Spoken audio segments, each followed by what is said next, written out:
ပြင်သစ်နိုင်ငံ Paris မြို့မှာရှိတဲ့ Eiffel Tower ကိုလူတိုင်းသိကြမှာပါ1889ခုနှစ်မှာပြင်သစ်တော်လှန်ရေးနှစ်တရာပြည့်အနေနဲ့ဆောက်လုပ်ခဲ့ပြီးတော့ဆောက်လုပ်ရေးအမှုပညာရှင်တွေထဲမှာAlexandre Gustave Eiffel ကိုစောက်ခိုင်းခဲ့တာဖြစ်ပါတယ်။အမတိုင်ငယ်မှာသူက Statue of Liberty တနည်းအားဖြင့် Liberty ရုပ်ထုကိုလည်းဒီဇိုင်းဆွဲခဲ့လူဖြစ်ပါတယ်။ Tower ကိုအလုပ်သမား100ကျော်အချိန်2နှစ်ကျော်ကြာတည်ဆောက်ခဲ့ရပါတယ်။ Tower ဟာအလျားအနံ125မီတာအမြင့်324မီတာမြင့်ပြီး pyramid တွေထက်2ဆပိုမြင့်ပါတယ်။ Eiffel Tower ဟာစောက်ပြီး20ကျော်ကြာရင်ပြန်ဖြတ်မဲ့အနုပညာလက်ရပါ။ Paris မှာနေတဲ့သူကတော့ Tower ကရုပ်ဆိုးပြီးအကြီးတန်းနဲ့အနည်းအများတွေပြိုကျနိုင်တယ်ဆိုပြီးမကြိုက်ကြပါဘူး။20ကျော်ကြာပြီးပြန်ဖြတ်မဲ့အချိန်ရောက်တော့ Tower ရဲ့အသုံးဝင်ပုံတွေဖြစ်တဲ့ခြေနှံဆက်သွယ်မှုဗီဒီယိုလိုင်းပေးပို့ရမှာအဆင်ပြေမှုနားလည်ခဲ့ကြပြီးမြို့တော်ကမဖြတ်ပြဖို့ဆုံးဖြတ်ခဲ့ကြပါတယ်။အခုချိန်ထိလည်းဆက်သွယ်မှုတွေကိုအသုံးပြုနေကြဆဲဖြစ်ပါတယ်။ Tower မှာအလွှာ3လွှာရှိပါတယ်။ပထမလွှာမှာရုပ်ရှင်ရောစားတောက်ဆိုင်နဲ့အမှတ်တရပစ္စည်းဝယ်လို့ရတဲ့ဆိုင်စုစုပေါင်း3ဆိုင်ရှိပါတယ်။အလယ်မှာဖန်နဲ့လှုပ်ထားပြီးလူတွေလမ်းလျှောက်လို့ရတဲ့ကျမ်းပြင်ရှိပါတယ်။ဒုတိယအလွှာမှာတော့ယူကြည့်လို့ရတဲ့နေရာနှစ်ဖက်ရှိပြီးအလယ်မှာတက်လီကာနဲ့တက်လို့ရတဲ့စားတောက်ဆိုင်ရှိပါတယ်။အပေါ်ဆုံးလွှာကတော့အမြင့်ဆုံးပဲမဲ့ area သိပ်မရှိပါဘူး။အပေါ်တက်လာရင်အလယ်မှာဖန်ပတင်းပေါက်ကနေအောက်ကိုကြည့်လို့ရပါတယ်။ပတင်းပေါက်ရဲ့အပေါ်တက်တဲ့မှာတော့ Gustave Eiffel ဟာသူနေဖို့နေရာကိုပါထည့်ဆောက်ထားတာတွေ့ရမှာပါ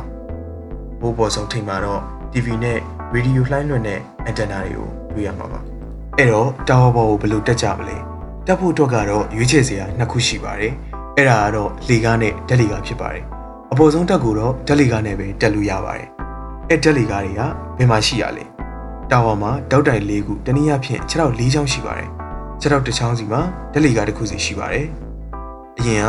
ဓာတ်လေကားတွေစီးရင်ထိုင်စီးရပါမယ်။အခုခါမှာဆိုရင်တော့မတ်တက်ရက်ပြီးစီးလို့ရပါပြီ။ Eiffel Tower ရဲ့ Fun Facts Eiffel Tower ဟာမြင့်မဲ့လေတိုက်ခတ်မှုကိုကောင်းခံနိုင်ပါတယ်။လေတိုက်ခတ်ရင်အများဆုံးဘင်းညာ9လက်မထိပဲရိမ့်ရိုင်လေးရှိပါတယ်။ရာသီဥတုပေါ်လိုက်ပြီး Tower ရဲ့တန်ဒီကကြီးရကျုံတာဖြစ်ပြီးနွေရာသီဆိုရင်တော့ပိုရှိသွားတတ်ပါတယ်။ခြေရာကြီးရင်တော့ brother တို့နွေရာသီမှာတွားကြည့်ပါဗျာ။ပြီးတော့ထူးဆန်းတာဟာ Tower ကိုညဘက်မှာဓာတ်ပုံရိုက်လို့မရပါဘူးတဲ့။ညဘက်မှာ Tower က light show လို့ခေါ်တဲ့အနုပညာလက်ရာဖြစ်တဲ့မီးရလှပြမှုကိုဓာတ်ပုံရိုက်ရင်ဥပဒေရညီစွန်းတယ်လို့ပြောလို့ရပါတယ်။အခုချိန်ထိတော့ဖန်ခံရလို့မရှိသေးပါဘူး။ကို့အတွက်ကိုပုံရိုက်ရင်ကိစ္စမရှိပေမဲ့စီးပွားရေးရကြညာရဆိုရင်တော့ SCT လို့ခေါ်တဲ့ Eiffel Tower ရဲ့ထိန်းသိမ်းရေးအဖွဲ့ကိုဓာတ်ပုံအသုံးပြုကပေးရပါတယ်။မပေးဘဲကို့ website ပေါ် line မတင်ရင်တော့ဒဏ်ရိုက်ခကြီးပဲ